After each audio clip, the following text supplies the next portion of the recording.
ঘটনাটো মানে গাড়ীখন লোড কৰি ওলাই আহি আছিল, ওলাই আহি থকা সময়তে তাৰমানে অকস্মাত তোমাৰ দিৰিং নদীৰ পানী আহি গ'ল। এনেও নেৰা নেপেৰা কিনকিনীয়া বৰষুণটো আহি আছে, সকলোৱে গমেই পায়। মানে গাড়ীখন লোডিং কৰাৰ সময়ত পানী নাছিলে, কিন্তু উঠিব অহাৰ সময়তে অকস্মাত পানী আহি গৈছে। সেইখিনিয়ে আৰু কিবাকে আৰু ড্ৰাইভাৰকেইটা কিবাকে ওলাই কিনে ওপৰত আহিল। এনেকৈ আৰু মানে এতিয়া গাড়ীখন উঠোৱাৰ কাৰণে এতিয়া উদ্ধাৰ কাৰ্য চলাই থকা গৈছে। আমি চেষ্টা কৰি আছোঁ, কিন্তু নাই পৰা। এতিয়া চাওঁ কি হয়, 2-3 ঘণ্টামান চেষ্টা কৰি আছোঁ আৰু পানী বাঢ়িয়ে আছে নেৰা নেপেৰা বৰষুণৰ ফলত। প্ৰায় সম্পূৰ্ণ যোৱা অৱস্থা। গাড়ীখন প্ৰায় মানে সম্পূৰ্ণ গৈছে আৰু মানে চেষ্টা কৰি আছোঁ, উঠাব নাই পৰা এতিয়ালৈকে। কোনো ৰকমে আপোনালোকে বাচিছে? কোনো ৰকম তাৰমানে বাচা গৈছে আৰু তাৰমানে। কি নদী? এইটো দিৰিং নৈ।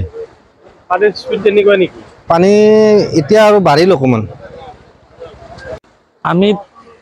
আমি তাৰমানে বালি লোড কৰি গাড়ীখন ওলাই আহিছিলোঁ। ওলাই আহি থকা অৱস্থাত অকস্মাত দুৰ্ঘটনা হৈ গ'ল। পানীৰ যে এনেকুৱা জ্বৰ হ'ব আমি সেইটো ভবা নাছিলোঁ।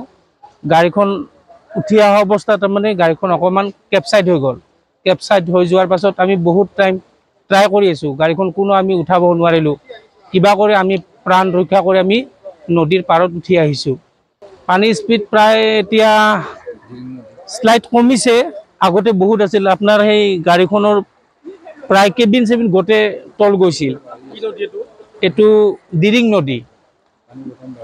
মানুহতো একো হোৱা নাই? মানুহৰ কোনো ক্ষতিপূৰণ হোৱা নাই। কিবা কৰি আমি আৰু প্ৰাণ ৰক্ষা কৰি আমি উঠি আহিছোঁ পাৰত। কিছুদিন ধৰি প্ৰায় বৰষুণ মাৰি আছিল, এসপ্তাহ আগৰ পৰা। অকস্মাত যে এনেকুৱা দুৰ্ঘটনা হ'ব আমি সপোনতো ভবা নাছিলোঁ।